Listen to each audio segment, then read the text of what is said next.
Kasus penganiayaan yang dilakukan anak perwira polisi di Medan, Sumatera Utara berbuntut panjang.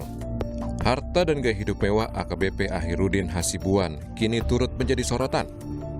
Ditreskrimsus Polda Sumatera Utara bersama Pertamina menggeledah gudang yang diduga milik AKBP Ahirudin Hasibuan.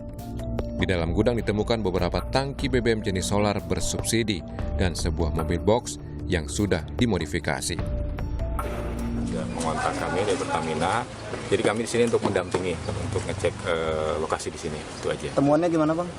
Ya, temuannya sudah abang-abang lihat kan, ada beberapa tangki dan lain-lain, itu aja. Selain itu yang juga jadi sorotan adalah dugaan rumah mewah hingga hotel dan sejumlah kontrakan yang dimiliki AKBP Ahirudin di Kabupaten Deli Serdang.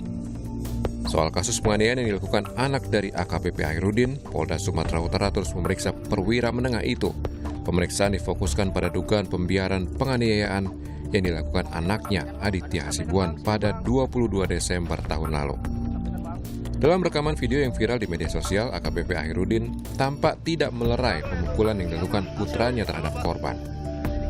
Penyidik Krimum akan melanjutkan pemeriksaan terhadap saudara AH, kapasitasnya sebagai orang tua dari A, terkait dengan peristiwa yang terjadi di tanggal 22 dini hari itu. Itu yang terus didalami oleh penyidik. Sementara Ibu Ken Admiral, korban penganiayaan anak AKBP Ahirudin, meminta semua pihak yang terlibat dalam kasus penganiayaan anaknya turut dijerat hukum. Termasuk 2 orang yang ada di lokasi, yakni kakak tersangka yang diduga mengancam korban dan teman tersangka penganiayaan Raja Siregar yang diperintahkan AKBP Ahirudin mengambil airsoft gun. Ini Raja Siregar ini penodong senjata, Pak. Pak Ahirudin perintahkan Raja untuk masuk ke dalam rumah ambil senjata laras panjang. Inilah orangnya. Nah, cuman kan ini masih belum ada, saya nengok di BAP juga sama sekali belum ada dipanggil mungkin, Pak. Tapi ini termasuk yang nodongin senjata atas perintah Pak Ahirudin. Itu ada tertuang dalam BAP ya? Sudah, semua jelas di BAP ada. Dari Polrestabes Medan. Polrestabes, iya betul. Kalau boleh tahu dia siapa, Bu? Ini kawannya Aditya, ini Aditya. Artinya pada saat anak saya disiksa begitu kan ada Raja, termasuk ini salah satu abangnya Aditya yang dia bilang aku hajar kau nanti. Ini juga jelas di videonya ada. Ini juga di BAP nggak dimasuki. Menko Polhukam Mahfud MD memberi perhatian atas kasus penganiayaan oleh anak perwira polisi ini. Mahfud menyatakan sudah mengirim tim ke Medan untuk melakukan investigasi. Polda Sumut itu sudah ditandatangani Ahirudin ya, Ahirudin Hasibuan dan anaknya Aditya Hasibuan itu sudah ditindak. Dan untuk ini saya apresiasi kepada Pak Panca, Kapolda Sumatera Utara sudah mengambil langkah-langkah. Dan saya juga sudah ngirim tim ke sana. Kan udah ditahan. Ya. Ya semuanya nanti biar diperiksa. Saya hanya ingin mengatakan bahwa pemerintah dan Mabes Polri tidak diam. Karena itu sudah ditindak. Bagaimana bentuk akhir dari tindakan itu, kita ikuti perkembangannya. Karena sekarang kita tidak bisa bersembunyi. Pelaku Aditya Hasibuan telah ditetapkan sebagai tersangka dan ditahan. Sementara Ahirudin dianggap melanggar kode etik sehingga dicopot dari jabatannya sebagai Kabak Binops Direktorat Reserse Narkoba Polda Sumatera Utara dan ditahan di tempat khusus. Tim Liputan Kompas TV. Ya, masih belum berhenti kasus arogansi yang dilakukan oknum keluarga pejabat. Setelah sebelumnya dari keluarga ASN Ditjen Pajak, kini dari kepolisian. Apa sebabnya dan bagaimana masyarakat mesti mengawal kasus ini hingga tuntas? Kita akan bahas bersama Kriminolog Universitas Indonesia, Prof. Adrianus Meliala, dan juga bergabung bersama kami ada penasihat hukum dari Ken Admiral, korban penganiayaan anak dari AKBP Ahirudin Hasibuan. Ada juga Pak Irwansyah Nasution yang bergabung, serta ada Komisioner Kompolnas Albertus Wahyu Rudanto atau Pak Wahyu. Selamat pagi Pak Wahyu, selamat pagi Pak Irwansyah dan juga Prof. Adrianus. Pagi, Mas. Terima kasih sudah bergabung bersama kami. Saya mungkin ke Pak Wahyu terlebih dahulu. Saya ingin melihat hal ini dari pengantar tadi, yaitu ini adalah lagi-lagi ada sebuah kasus kekerasan yang kita lihat muncul dari apa yang bisa kita katakan sebagai sebuah arogansi yang mungkin saja berasal dari posisi orang yang diduga menjadi pelaku atau terlibat dalam hal ini adalah kepolisian begitu. Apakah salah kalau kita melihat ada sebuah kemiripan, ada sebuah benang merah, ada sesuatu yang membuat jabatan atau posisi orang tersebut bersikap seperti ini, Pak Wahyu? Ya, terima kasih Mas Timothy. Jadi pertama kami sekali lagi menegaskan Kompolnas sangat prihatin dengan kejadian ini ya. Kemudian kalau tadi disebut mirip kasusnya Mario Dendi, anaknya Pak Rafael, ini menunjukkan bahwa memang ketika seseorang diberi kewenangan dan dia tidak bisa menjalankan amanah sesuai dengan tugas yang dia berikan ya, sesuai dengan apa yang harus dilakukan, maka yang terjadi adalah penyalahgunaan kewenangan atau kemudian berlebihan, dan itu terjadi pada Akhiruddin Hasibuan ini. Polisi itu kewenangannya sangat besar. Oleh karena itu sudah dibatasi dengan berbagai aturan, berbagai norma. Salah satunya melalui Perpol Kode Etik, sehingga asas-asas kepatutan, kewajaran, etika itu harusnya menjadi semangat dari semua polisi, yaitu doktrin yang sudah ditegaskan sejak dia dilatih ketika pembentukan, yaitu sebagai pelindung, pengayom, pelayan. Ketika doktrin itu tidak menjadi bagian kehidupannya, maka yang terjadi adalah penyalahgunaan kewenangan, dan itu tugas kami untuk meluruskan hal yang tidak benar ini. Hari ini, pagi ini kami sudah mengutus salah satu komisioner kami, Pak Yusuf Wasim, untuk berangkat ke Medan untuk mendalami lebih lanjut, karena ternyata mirip dengan kasusnya Mario Dendi, ini berkembang bukan hanya soal biaran saja, tetapi ada soal manipulasi data LHKPN, ada masalah ditemukan dugaan penimbunan solar subsidi dan sebagainya.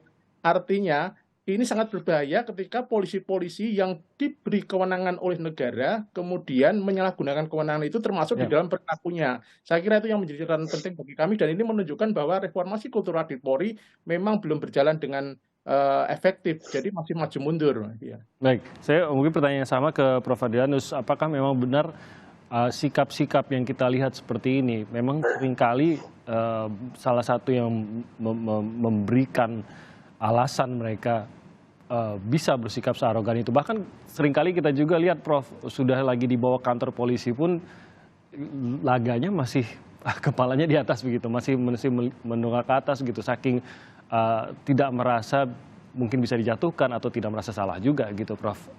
Tapi posisi jabatan dengan apa yang sering kita lihat atau beberapa kali kita lihat akhir-akhir ini? Ya, kalau tadi Mas Albertus lebih bicara soal gaya hidup, maka saya ingin melihat pada bahwa jabatan itu kemudian juga lalu terkait dengan konteks terganggunya proses sidik-sidik yang menimpa dirinya atau yang terkait dengan dirinya. Saya yakin atau bisa diduga kuat bahwa saudara AH ini mempergunakan jabatannya atau pertemanannya paling tidak gitu ya dengan sesama rekan penyidik dan penyelidik yang lainnya untuk kemudian pertama memperlambat, yang kedua lalu kemudian mengubah kecepatan sidik ya, LP yang dia majukan lalu kemudian maju duluan daripada LP yang diajukan oleh korban ya. Jadi amat bisa diduga bahwa pertemanan itu kemudian lalu mempengaruhi arah kebijakan, arah daripada sidik Polri. Untuk itu maka kalau misalnya tadi kalau disebut-sebut kasus yang sebelumnya di mana ada yang namanya obstruction of justice, saya berpikir kenapa tidak kemudian hal ini juga dikenakan padanya dan juga pada pihak-pihak lain yang kemudian membuat prosesnya, lalu kemudian tadi membuat LP dari si AH maju duluan daripada korban begitu ya. Kemudian kasus ini bisa berhenti sebab soal-soal seperti ini, ubah-ubah pasal, demikian juga soal kecepatan pemberkasan itu udah satu hal yang biasa.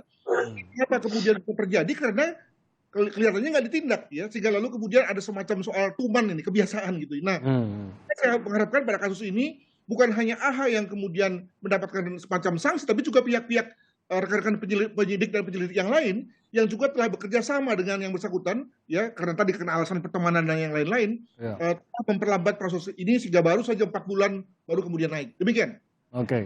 Dan mungkin hal serupa juga kita lihat mungkin paling nyata pada kasus yang sebelumnya lagi, kasus Sambo, kekerasan dilakukan oleh kepolisian atau polisi juga yang melibatkan pihak-pihak lain, dan ada upaya obstruction of justice yang tadi Anda sebutkan ya, Prof, bahwa akan ada upaya itu dan tidak ada yang membuat AKBP AH ini tidak mencoba juga untuk menghalang-halangi ataupun menyembunyikan sesuatu, apalagi ini sudah mulai tidak hanya kepada peristiwa pemukulan saja, tapi sudah mulai merebet kepada hal-hal di luar peristiwa tersebut, masuk ke ekonomi ataupun keuangan dari yang saat ini disangkakan pelakunya gitu. Saya ke Pak Irwansyah, untuk laporannya sendiri ini kan kita juga agak terkejutnya karena ternyata sudah cukup lama tapi baru terungkap sekarang begitu, Pak. Nah, melihat posisi dari AKBP AH ini sendiri, ini kan hal pertama yang akhirnya membuat klien Anda juga takut untuk melaporkan begitu. Masihkah kekhawatiran tersebut dimiliki sampai sekarang atau memang sudah lebih yakin bahwa saat ini dengan pengawalan banyak pihak oleh media juga, maka ini akan bisa terungkap?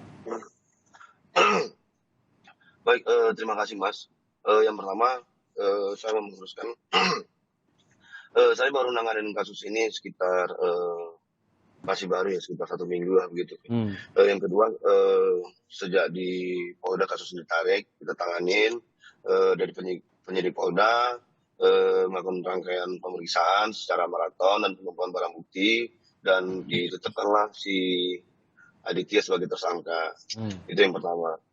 Yang kedua, seperti Mas tanyakan tadi, untuk ketakutan pasti lah Mas pihak keluarga, apalagi yang dihadapin pihak keluarga ini adalah oknum berseragam yang mempunyai jabatan. Tapi kan itu sudah dibuktikan sama Bapak Kapolda, Bapak Ditkrimum, dengan dicopotnya jabatan dari orang tua dari terduga pelaku atau tersangka, sehingga kekhawatiran itu sedikit menurun lah begitu.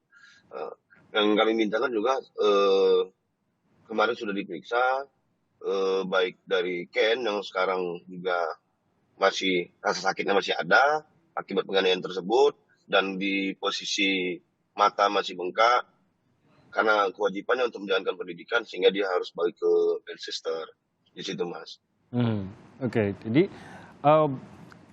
tadi kita melihat bahwa ada beberapa nama yang masih disebutkan oleh ibunda dari korban. Ada beberapa orang yang diduga terlibat bahkan di hari pemukulan tersebut itu juga terlibat. Namun sampai sekarang masih belum ada, bahkan belum ada BAP-nya, benar begitu? Ya, sampai sejauh ini Mas, dari informasi dari pihak kepolisian, sudah dilakukan pemeriksaan, termasuk hari ini kita akan mendampingi sekitar 5 orang saksi yang melihat secara langsung kejadian tersebut, termasuk juga mengenai yang penodongan senjata ya, dugaan penodongan senjata yang dilakukan oleh AKBP AH. Yang diminta mengambil senjata laras panjang tadi? Ya, itu dari keterangan penyidik ada nama disebutkan, tapi saya tidak bisa sebutkan namanya.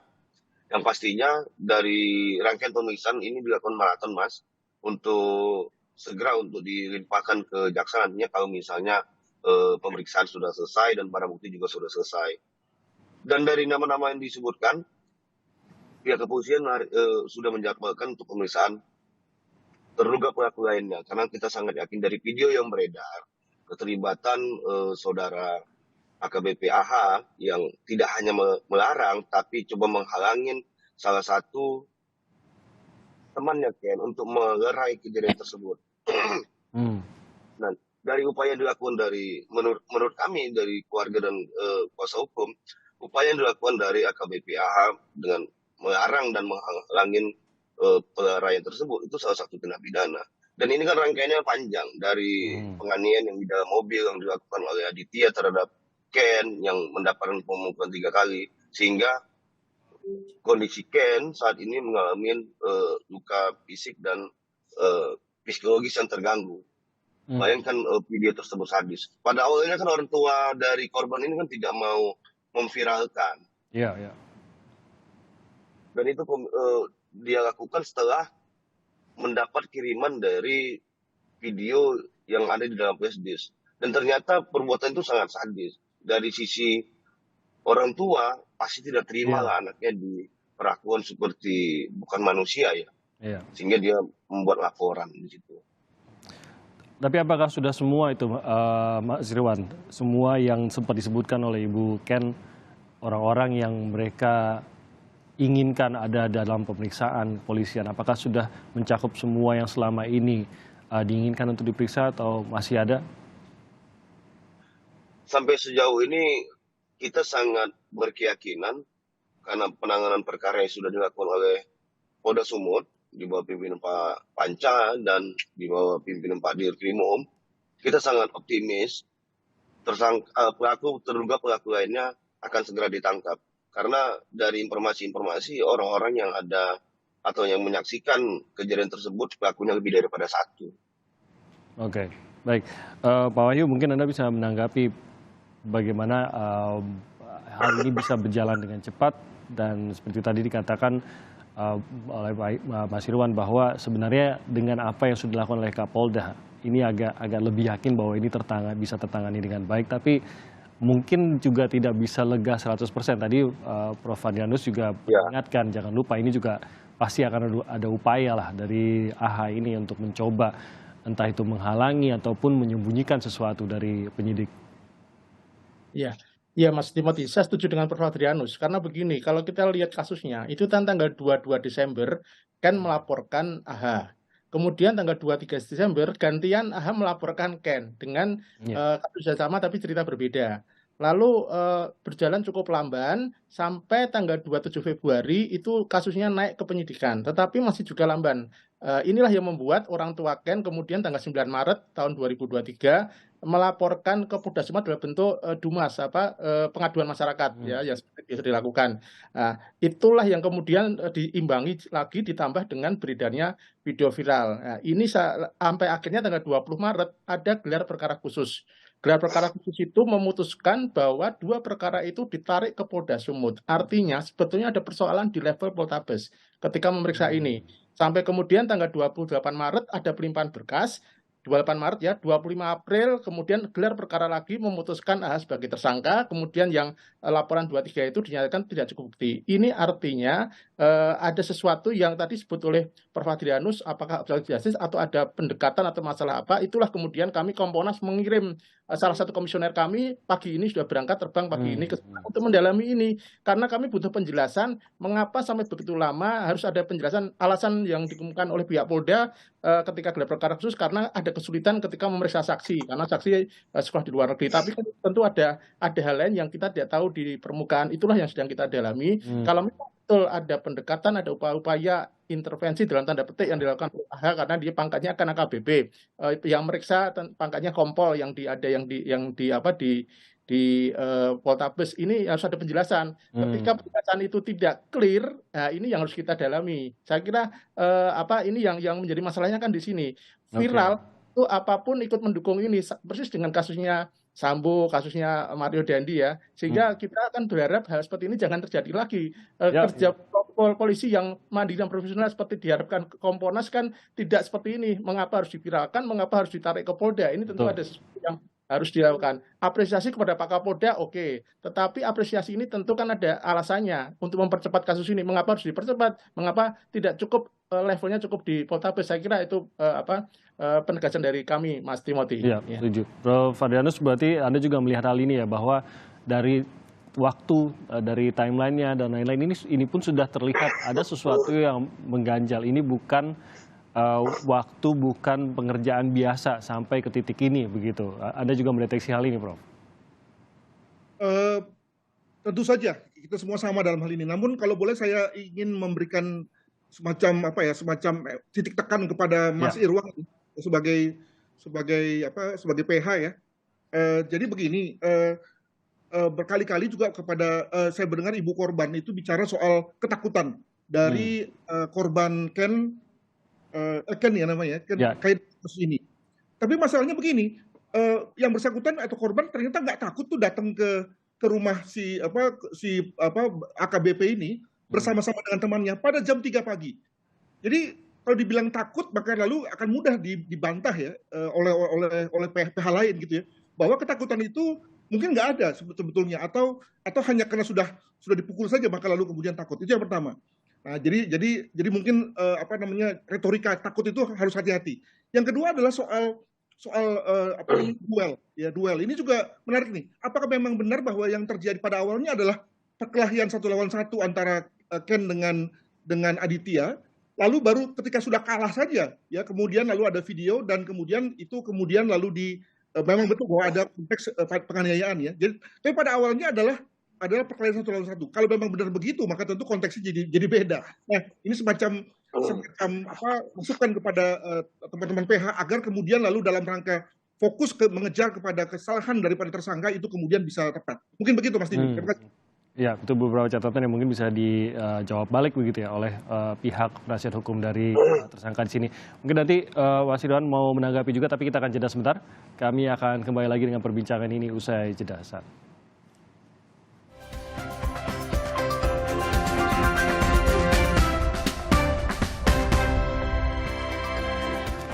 Kembali lagi di Sapa Indonesia Pagi, kita masih membahas mengenai kasus pemukulan yang saat ini kita bahas masih bersama ada Pak Wahyu dari Kompolnas, ada juga Prof. Adrianus, serta dari penasihat hukum dari korban yang juga sudah hadir bersama kami melalui online, ada Pak Irwansyah. Pak Irwansyah, mungkin Anda mau menanggapi apa yang tadi disampaikan oleh Prof. Adrianus sebelum saya melanjutkan pembicaraan ini? Baik, terima kasih. Yang pertama, mana ada orang yang dipukulin, dibanting, dianiaya seperti itu yang tidak trauma, ya. Dan kalaupun bisa tadi tanya sama Prof. Adrianus jam 3 pagi, itu kan dari hasil komunikasi mereka dan permintaan dari si Ken untuk meminta ganti rugi dalam pengerusakan yang dilakukan oleh si Aditya terhadap mobil Mini Cooper-nya. Terus kalau ditanya misalnya, jangan-jangan ini perkelahian itu kan narasi yang dibangun dari pihak-pihak lain bahwa ini terjadi duel karena kalah, diviralkan dan segala macam. Tapi faktanya dari keterangan korban dan saksi-saksi lainnya yang terjadi penganiayaan, Ken datang ke rumah dari si tersangka Aditya. Kedatangan mereka itu untuk dengan cara baik-baik meminta ganti rugi atas rusaknya kaca spion Mini Cooper dan menyelesaikan permasalahannya. Tapi ternyata setibanya di sana disambut dengan tidak baik. Pada saat penganiayaan terjadi pertama kali itu adalah menurut dari keterangan klien kami dan saksi-saksi lainnya, si Ken itu langsung ditendang oleh si Aditya. Begitu ditendang, kakinya dipukul, pipinya terjatuh, langsung terjadi penganiayaan. Kalau duel itu kan pastilah dari video dari awal itu kan terjadi saling pukul. Ini kan tidak ada saling pukul. Yang ada klien kami dianiaya. Dan itu video kami dapatkan juga bukan dari versinya saksi-saksi korban atau teman-teman Ken. Tapi ada orang yang mengirimkan video itu. Sehingga itulah yang diberikan kepada penyidik sebagai barang bukti. Jadi kita sangat menyayangkan pihak-pihak lain yang menyatakan bahwa ini terjadi perkelahian antara kedua anak muda. Sempat bisa melawan tidak tuh, Mas Irwan? Kalau dikatakan duel itu kan terjadi saling serang antara kedua orang tersebut kan. Yeah. Yang ada ini kan satu orang yang diserang, dianiaya, sudah minta ampun, minta tolong, tapi tidak dilepaskan di situ. Apalagi terlihat dalam video yang beredar, AKBP AH bukannya sebagai seorang kepala rumah tangga, orang tua, ayah dari si tersangka, bukannya malah memisahkan atau menasihati menyelesaikan persoalan itu secara adat ketimuran dengan cara musyawarah untuk mencari solusinya. Ini malah mengarahkan. Di video tersebut disampaikan pukul ininya, bagian ininya, kamu jangan emosi nanti kamu cepat capek. Sementara ada temannya Ken yang mencoba memisahkan, tapi dihalang-halangin oleh AKBP AH. Dan apalagi dari informasi keterangan saksi-saksi dan korban, ada namanya R yang menodongkan senjata. Inilah yang masih didalamin oleh penyidik, apakah informasi itu benar atau tidak. Tapi kalau menurut dari klien kami, itu terjadi. Sehingga penyidik akan mendalaminya. Dan kita juga sudah mengajukan saksi-saksi yang mengetahui hal itu. Oke. Oke. Nah, ini mungkin menjawab apa yang tadi diingatkan oleh Prof. Adrianus bahwa bisa saja ini menjadi angle-angle yang dipergunakan oleh tersangka nanti, beberapa alasan yang dipergunakan, dan tampaknya sudah ada jawabannya juga oleh Mas Irwansyah.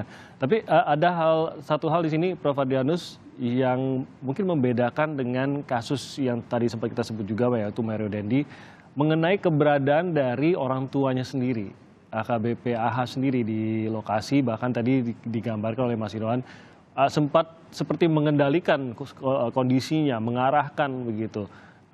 Kenapa saya bilang mengendalikan? Karena selain mengarahkan mengenai pemukulannya, mengarahkan juga agar tidak dilerai. Ia sendiri melarang untuk perkelahian ataupun pemukulan itu dilerai begitu. Ini tampaknya memang akan berbeda nih peran dari orang tua tersangka dalam kasus Mario Dendi dengan orang tua tersangka dalam kasus ini, dan peran seperti apa yang bisa dilihat kalau apa yang dia lakukan benar mengarahkan dan juga melarang untuk melerai pemukulan tersebut, Prof. Adrianus? Ya, jadi memang bagi saya memang settingnya ini aneh ini ya. Dibilang ini setting pengeroyokan, kalau dilihat dari dari gambar itu, maka yang berkelahi cuma satu. Tentu saja bahwa ada kemungkinan ada tekanan ya, ada kuasa dari AH dan mungkin keluarga-keluarganya gitu ya. Cuma satu yang cuma dua orang yang berkelahi gitu ya. Maka sayang sekali tidak ada misalnya rekaman yang bicara soal atau yang merekam tentang detik-detik pertama ketika perkelahian terjadi. Memang ada duel seperti itu, baru terekam pada saat sudah kalah gitu ya, atau sudah ada yang berada pada posisi terpojok seperti halnya pada konteks kayak ini nih. Yang kedua adalah sikap si AH ini amat terukur ini ya, tidak memperlihatkan seorang yang emosi tapi memperlihat orang yang terukur ya, mengendalikan seperti tadi kata Mas Tim, mengendalikan ya. Tentu itu menjadikan dia salah dua kali tuh ya, karena secara etik masa kemudian dia mengendalikan satu kekerasan terjadi pada katanya kan. Nah, jadi tadi saya ini dalam hal ini mengingatkan nih, jangan-jangan yang memang terjadi adalah adu banteng ini ya, semacam perkelahian gladiator gitu ya, antara dua belah pihak dikendalikan oleh si bapaknya ini, yang lain nggak berani ikut campur dan menunggu hasilnya. Nah, kebetulan yang menang adalah anaknya gitu. Coba kalau tadi yang menang adalah kan lain cerita tuh gitu ya. Jadi mungkin ini menjadi satu poin yang perlu diperhatikan betul oleh penasihat hukum, bahwa ada kemungkinan dari pihak sebelah sana akan melihat atau akan memojokkan korban Ken sebagai provokator, ya, turut memprovokasi. Dalam dunia kriminologi tidak ada satu konflik yang hanya berlangsung sendiri. Pasti ada konteks aksi dan reaksi. Nah, tadi saya mengatakan bahwa kalau saja si Ken dan kawan-kawannya tidak datang pada jam 3 pagi, maka tentu tidak ada kasus seperti ini kan. Bayangkan kalau tidak ada kasus saja, artinya pada kondisi di mana kita baik-baik saja, datang jam 3 pagi itu kan aneh. Apalagi pada situasi di mana di antara Ken dan sudah ada situasi konflik, datang pula jam 3 pagi, maka amat susah untuk dikatakan sebagai meminta baik-baik. Pasti ada semacam sudah nunggu ya. Nah, ini perlu dicamkan agar kemudian lalu tidak menjadi hal yang melembahkan kondisi korban dan meringankan si tersangka ya, karena kita juga ingin agar tersangka mendapatkan satu semacam reprisal ya, atau hukuman yang pantas bagi perilakunya. Demikian. Oke, terima kasih Prof. Adrianus. Saya ke Pak Wahyu, soal peran dari AKBP AH tadi, mungkin Anda juga punya pendapat mengenai hal ini. Bagaimana ia, seperti di dalam video kita melihat sempat melarang untuk melerai, juga sampai ada mengarahkan. Ia seorang polisi, begitu. Bukan ini yang diharapkan oleh masyarakat, dari siapapun lah, atasan, masyarakat, dari seorang petugas seperti dirinya. Dan tampaknya ini seharusnya memang menjadi sesuatu yang memberatkan, karena ya seorang polisi tahu lebih baik apa yang harus dilakukan, bukan malah terlibat begitu. Pak Wahyu. Iya, kalau untuk pembuktian tadi, diskusi tadi saya kira nanti penyidik tentu akan mendalami. Tetapi khusus untuk AKBP Akinudin Hasibuan ya, yang dipersoalkan di sini, dan ini menjadi concern-nya Kompolnas. Karena begini, kemarin saya sampaikan juga di Kompas TV, polisi itu memang bukan dewa, bukan malaikat. Tetapi ketika dia memutuskan sebagai polisi, dia harus sudah meyakini bahwa dirinya itu mewafahkan dirinya ya untuk kepentingan tugas-tugas bangsa dan negara. Artinya passion sebagai, atau dalam bahasa saya itu doktrin sebagai pelindung, pengayom, pelayan itu harus melekat padanya, dan itu tidak melekat pada dirinya AKBP Akhiruddin Hasibuan. Yang terjadi seperti itulah. Karena itu saya kemarin memberikan masukan, kalau toh ada niat-niat pembiaran, ya dijerat juga dengan pasal-pasal pembiaran, karena ini untuk menjadikan agar jangan sampai ini terjadi juga pada orang lain. Karena begini, kewenangan besar yang diberikan kepada polisi itu bisa membuat seseorang itu arogan kalau dia memang punya sifat-sifat ingin menunjukkan bahwa dia itu orang yang hebat, dan ini berbahaya untuk seorang anggota polisi, apalagi dalam situasi sekarang ini di mana polisi sedang menjadi sorotan. Karena itu sampai presiden menekankan sikap-sikap untuk santun, tidak hedonis, kemudian menerapkan tadi sebagai pelindung, pengayom, pelayan itu harus kuat. Dan ini yang menjadi pelajaran sangat berharga. Berbahaya kalau ada polisi-polisi seperti ini banyak, karena yang terjadi nanti dia akan menggunakan kewenangannya, kekuasaannya untuk hal-hal yang menjadi tidak elok dan tidak patut. Jadi kami Kompolnas punya catatan khusus terhadap perilaku ini yang harus menjadi pelajaran dan catatan berharga. Jangan sampai ini terulang atau ditiru oleh pihak lain, dan mengingatkan bahwa menjadi polisi itu memang berat. Salah satunya apa? Ya diikat dengan adanya norma, diikat adanya kesantunan, diikat adanya prinsip-prinsip yang harus dijalani, yaitu risiko jadi polisi. Dan kalau sudah mau jadi polisi, yang harus mau seperti itu. Ya, demikian saya. Nah, Pak Wahyu, di bagian akhir saya ingin sedikit saja masuk ke apa yang menjadi akhirnya perkembangan lah dari kasus ini terkait dengan harta dari AKBP AH ini. Kompolnas tadi seperti Anda sudah katakan bahwa saat ini juga sudah menuju ke lokasi untuk mengawal kasusnya ini sendiri, kasus pemukulannya terutama yang menjadi hal yang utama. Tapi perkembangannya kan sudah masuk kepada harta yang janggal yang dimiliki oleh AKBP AH, termasuk juga laporannya yang tidak sesuai dengan apa yang ia pamerkan di media sosial dan lain-lain. Dan tampaknya ini menjadi sebuah tren yang baru nih, Pak. Sayangnya begitu, Pak Wahyu. Pada saat seorang pejabat terkena masalah, langsung dilihat hartanya. Mungkin saya tidak bisa bilang sayangnya, karena inilah yang diinginkan oleh masyarakat juga gitu.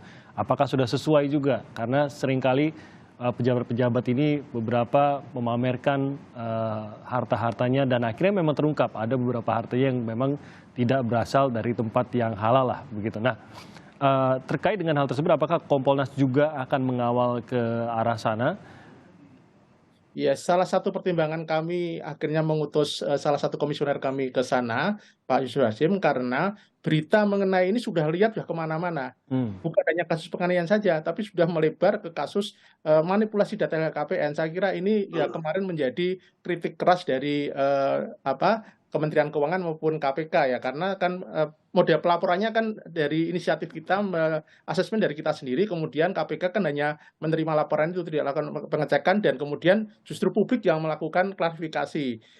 Sehingga karena sudah liar, dan ini akan berimbas nanti kepada institusi Polri, itulah yang menjadi concern kami, sehingga kami datang untuk mendalami benar tidaknya, untuk mendalami bagaimana kelanjutannya, untuk mendalami bagaimana perkembangannya. Jangan sampai kemudian ini justru nanti berkembangnya bukan kasus penganiayaannya, tapi nanti berkembangnya kasus bagaimana soal gaya hidup polisi dan sebagainya. Ini yang menjadi kami, dan ini semua harus kami awasi, kami pantau sesuai dengan tupoksi kami sebagai pengawas fungsional dan pengawas eksternal, ya. Oke, jadi masuk dalam pantauan, tapi justru mengawal agar kasus utamanya ini jangan malah dilupakan begitu ya? Ya. Oke, baik, kita akan lihat bagaimana juga perkembangannya. Saya ke Mas Irwan, kalau dari keluarga korban sendiri, sebenarnya apakah mengetahui juga, dan apakah bersedia juga kalau memang dimintai keterangan terkait dengan sejauh apa pengetahuan mengenai kondisi ekonomi dari tersangka ini? Baik, terima kasih. Yang pertama saya juga mau meluruskan. Rangkaian peristiwa itu yang pertama itu bukan terjadi di rumahnya AKBP AH. Tapi itu rangkaian peristiwa kedua. Rangkaian peristiwa pertama itu di mana klien kami, Ken, pada saat di dalam mobil, itu dianiaya juga sama si Aditya. Dan dianiaya itu juga ditendang mobilnya dan terjadi kerusakan di beberapa sisi. Nah, jadi jangan melihat video itu seponggol, misalnya dari kacamata psikolog tadi, video tersebut seponggol, hanya terjadi ada duel. Tapi penganiayaan itu sebelum sudah terjadi di situ. Itu yang pertama. Yang kedua, yang mau saya sampaikan, tidak hanya itu yang terjadi pada AKBP AH. Saya juga mendapatkan informasi dan membaca-baca di Google. Pada tahun 2017 juga terjadinya, di mana AKBP AH melakukan penganiayaan terhadap tukang parkir. Tapi kasusnya juga nggak jalan di Propam. Makanya kita harapkan Pak Kapolda kan memonitor ini semua. Akibat dimonitor, dicopotlah si AKBP AH ini dari jabatannya dan diperiksa dan dipatsus. Di situ. Terus kalau pertanyaannya misalnya mengenai harta kekayaan dari tersangka, jarak rumah korban sama rumah tersangka ini kan tidak berdekatan, jauh. Yang pastinya yang kita dapatkan informasi dari pengembangan pasca peristiwa ini, ada pengoplosan minyak di situ, dan itu sedang didalami sama penyidik. Terus ada harta yang tidak wajar. Tahun 2021 dilaporkan 480 sekian atau kurang lebih 500, tapi memiliki harta yang kita juga belum tahu apakah itu milik dari AKBP AH secara pribadi atau tidak. Ada mobil, ada Harley, itu tidak wajar. Rumah aja dilaporkan hanya senilai 46 juta. Sementara dari rumah yang didatangin oleh penyidik untuk olah TKP, itu harganya luar biasa. Artinya ada yang tidak benar di sini. Itu makanya kita sangat berterima kasih kepada Kompolnas, kita sangat berterima kasih kepada Pak Kapolri, Pak Kabar Eskrim, Pak Kapolda telah memonitor perkara ini, dan kita juga sangat berterima kasih kepada media dan seluruh netizen Indonesia yang masih berpikir positif dan menyempatkan diri untuk membuka data-data dan menyajikannya kepada publik sehingga menjadi pembanding. Netizen ini kan sebenarnya mau menyampaikan dari awal institusi-institusi eksternal yang dibentuk oleh peraturan perundang-undang ini hanya seperti pemadam kebakaran. Keluar dulu LKPN dari netizen baru jalan kan begitu. Tapi kan kita sangat berterima kasih juga kepada institusi-institusi eksternal ini, karena sudah dibongkar netizen, akhirnya ikut berpartisipasi untuk mengawal kasus ini dan kasus-kasus lainnya. Setidaknya akhirnya ada pergerakan lah, begitu, walaupun harus menunggu viral gitu ya, Mas Irwan. Saya ke Prof. Adrianus, mungkin sebagai penutup juga catatan Anda mengenai hal ini, bahwa tampaknya ini menjadi sesuatu yang baru nih yang kita jalani terus, begitu ada pejabat, dan mungkin kita ingin tahu juga korelasinya bagaimana ini antara jabatan, harta yang tidak wajar yang ternyata nilainya seringkali fantastis, dengan sebuah perlakuan yang sadis yang bisa dilakukan dalam beberapa insiden ini. Ya kalau kita mau mengikuti populisme sih, saya tinggal bilang setuju, ya. Bahwa ada kasus apapun, lalu kemudian semua harta dibuka, gitu ya. Apa itu hal yang benar? Perhatikan bahwa kita memulai dalam konteks ini adalah kasus sangkaan perbuatan pembiaran, perbuatan tidak etik dari si AH. Nah, lalu apa pula sebetulnya logikanya kemudian hartanya diobrak-abrik? Hati-hati loh, kita nanti akan masuk pada satu situasi di mana kita sendiri sebagai masyarakat, sebagai negara tidak disiplin, ya, tidak korek pada ketentuan. Hanya rejim korupsi yang membolehkan satu negara masuk meruyak, ya, hingga sampai pada perampasan asetnya. Tapi pada konteks yang lain-lain nggak boleh. Kita harusnya fokus pada kasus yang memang menimpa pada dirinya. Betul, kita semua memang punya hati dan memang mempertanyakan gitu ya. Tapi seyogianya sebagai satu bentuk proses hukum, maka seyogianya kita fokus pada apa yang dilakukannya dan bukan pada kasus kekayaannya. Jadi biarkanlah misalnya pada kesempatan yang lain, instansi yang lain melakukannya, ya, dan kemudian tidak menjadikan kita lalu semacam merujak kalau dalam bahasa netizen tuh. Demikian. Oke, memang seharusnya kalau memang ada kejanggalan-kejanggalan seperti itu bukan ditemukan pada saat ada kasus yang tidak ada hubungannya, begitu ya, Prof. Adrianus. Ya, biarlah Inspektorat Jenderal yang menemukan, biarlah mungkin penyidik di dalam yang menemukan, seharusnya ini bisa terungkap tanpa harus ada kasus pemukulan siapapun itu. Intinya begitu ya, Prof. Adrianus. Makanya seharusnya tidak perlu menunggu hal tersebut. Kita seharusnya bisa lebih baik lagi.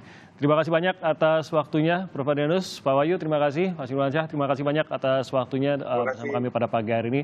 Salam sehat untuk Bapak-Bapak semua.